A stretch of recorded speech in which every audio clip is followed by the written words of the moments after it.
Good day everyone, welcome to another video tutorial. Today we're going to tackle about counting. This is the first topic under the combinatorics series. So let's go. Sometimes when we talking about counting, we are dealing or we can hear things like as counting from 1 to 3 or counting by 5, counting by 3s. But today we will approach counting in a different ways in such a way that we could use this in combinatorics. Let us have these 5 pencils and 3 pens as our first example. We are asked how many ways can we pick one item among these items. So to do that, we can say that we have pencil 1, pencil 2, pencil 3, pencil 4, and pencil 5. So there are 5 ways to pick one item in 5 pencil. Or we could get pen 1, pen 2, and pen 3. So you can see there are 5 ways on how to pick a pencil plus 3 ways on how to pick a pen. So all in all, we have 8 ways on picking one item in these items. So that's how to answer this problem. On the other hand, how many ways can we pick one pencil and one pen? See the difference in this kind of question. In letter A, we are asked to pick only one item. But in letter B, we are asked how many ways we can pick one pencil and one pen. Again, there are 5 pencils, so there are 5 ways on how to pick a pencil. And there are 3 pens, and there are 3 ways on how to pick a pen. Now remember that we need to pick one pencil and one pen. So that gives us, if we pick one pencil, then we could get one pen, pen 2, and pen 3. Or if we get pencil 3, we could get pen 1, pen 2, and pen 3. See how we can how we can get the number of combinations here. We can easily do that by just multiplying the number of ways to get the pencil multiplied to the number of ways we can pick a pen. So all in all, that is 5 times 3. It is equal to 15 ways. Now let's see, or let's observe that when we use OR, this indicates an addition in combinatorics or in counting, while the word AND indicates multiplication. So this is a very important concept that we need to understand in order for us to succeed in our future endeavors or future problems here in combinatorics. So let's dig deeper. Now the use of the word or generally indicates that we need to add the possibilities. Example, John choosing to have a soda drink or a juice drink. If there are 8 different sodas available and 6 different juice drinks available, how many choices does John have? As you can see, uh, John is choosing soda drink or a juice drink. Either of the two kinds of drinks is could be chosen. So the word or indicates that it is an addition of possibilities. So in all, there are 8 possible soda drinks plus 6 possible juice drinks. That gives us 14 number of choices for John. Now, the use of the word and generally indicates that we need to multiply the possibilities. Now, let me show you in this example. Peter plans to have a soda and juice as drink. If there are 8 different sodas available and 6 different juice drinks available, how many choices does Peter have? Now remember, and I would like to emphasize the word and, this and indicates that Peter will pick a soda and will pick a juice drinks. Now let's count the number of possibilities. Remember that n indicates multiplication. So that is 8 possible ways or choices for soda multiplied by 6 choices of juice drinks. All in all, Peter has 48 choices. Now let's dig deeper into other examples. How many ways you can roll an even number on a die or draw a face card on a deck? Now let's have we should have a basic understanding of a die here.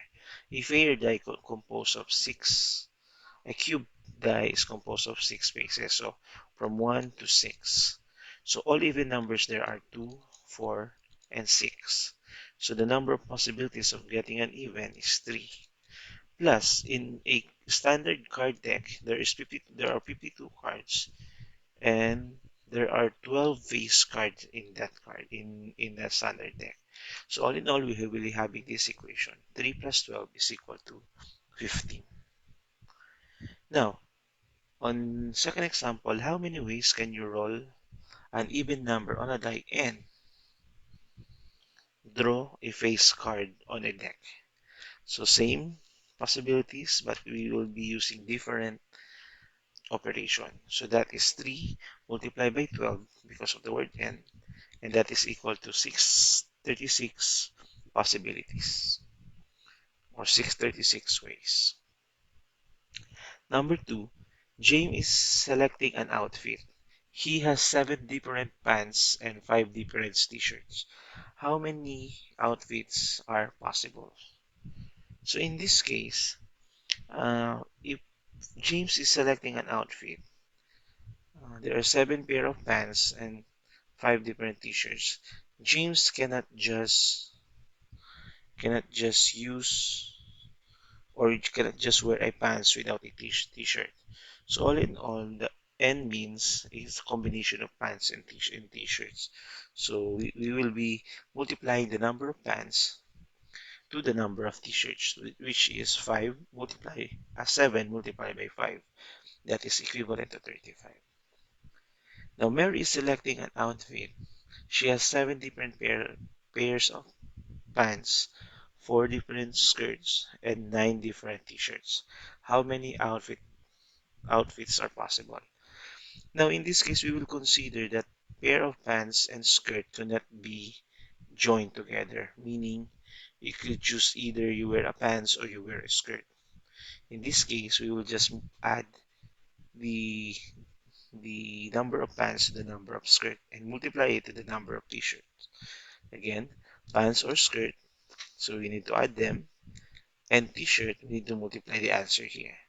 So all in all, we get 5 plus 4, that is 9, multiplied by 9, so that is 81.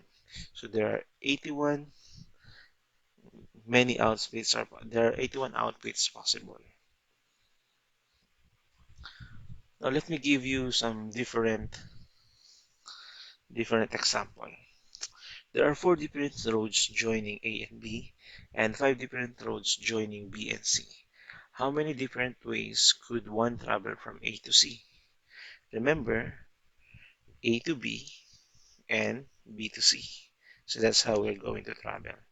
So in this case, number of roads here are 4 and here are 5. So 4 multiplied by 5 is equal to 20 ways to travel from A to C. Let's make it harder in this example. So consider the following road system from A to H. In how many different ways could one travel from A to H?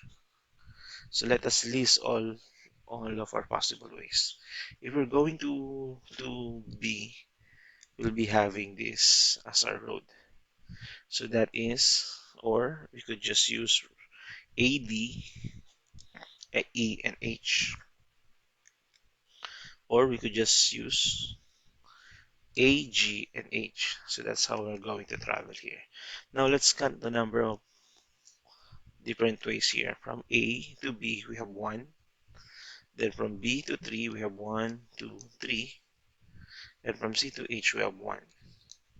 So all in all, there are 3 different ways to travel from A to H using this line. Now from letter A to D, we have 1. From D to E, we have 3. From E to F, we have 2. From F to H, we have 1. So all in all, that is 1 times 3 times 2 times 1, that is 6. From A to G, we have 1. From G to H, we have 2. So that is 1 times 2. Now remember that we use the word or in between these possibilities. So we need to add 3 plus 6 plus 5. And that would gives us 11 different ways.